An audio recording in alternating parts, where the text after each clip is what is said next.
Algorithm mimics evolution to aid disaster recovery. By Patrick Marshall. From GCN.com.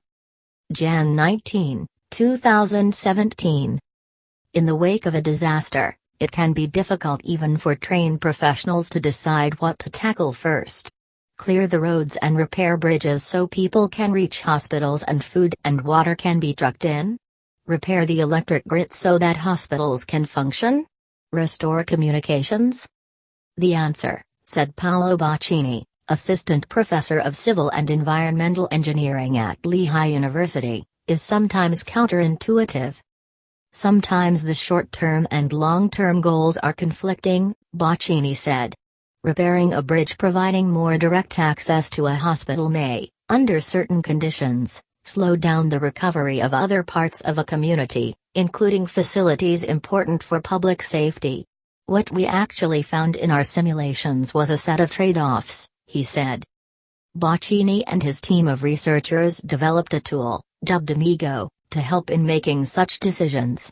Amigo, or algorithm with multiple input genetic operators, quickly weighs all the available information about infrastructure, the damage sustained and the repair resources available, then presents several optimal recovery strategies to a decision maker who can choose from the best alternatives. By weighing only the options that fit within the parameters of a city's recovery goals, the genetic algorithms mimic the process of biological evolution to find the optimal solutions of a problem, Boccini explained.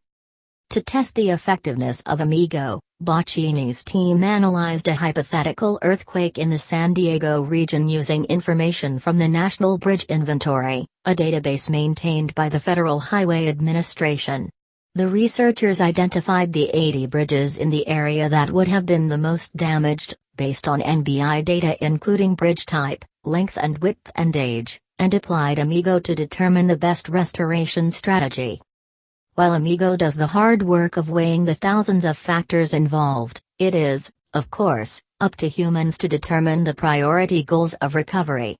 In the case of the Port of San Diego, Boccini said, our short-term priority was to connect the harbor itself to the three main gateways, highways in and out of the port. The long-term goal is basically to bring back the city to full functionality. Amigo is actually part of a larger project, funded primarily by the National Science Foundation. PRECIS, the Probabilistic Resilience Assessment of Interdependent Systems, is joint effort of researchers at Lehigh University, the Florida Atlantic University and Georgia State University, aimed at modeling the interdependencies of critical infrastructure systems and their recovery after disasters. While Amigo was first used to analyze transportation networks, Boccini said, we are working also on communication, power distribution and so forth. What we are doing for the larger project is basically developing modules that can perform these types of analyses with different levels of input data.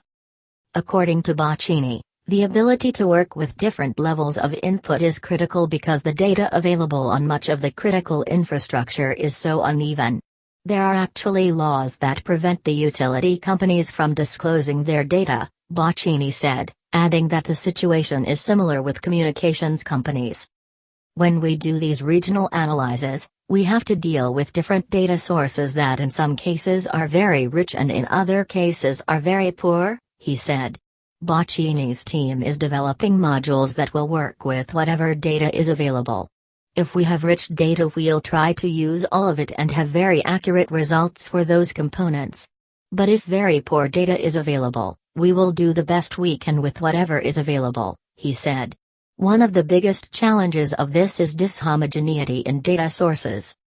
The PRECIS project is among the first projects supported by the National Science Foundation's new Critical Resilient Interdependent Infrastructure Systems and Processes, or CRISP, program. Editor's note: this blog was changed January 19 to correct the funding source of PRECIS.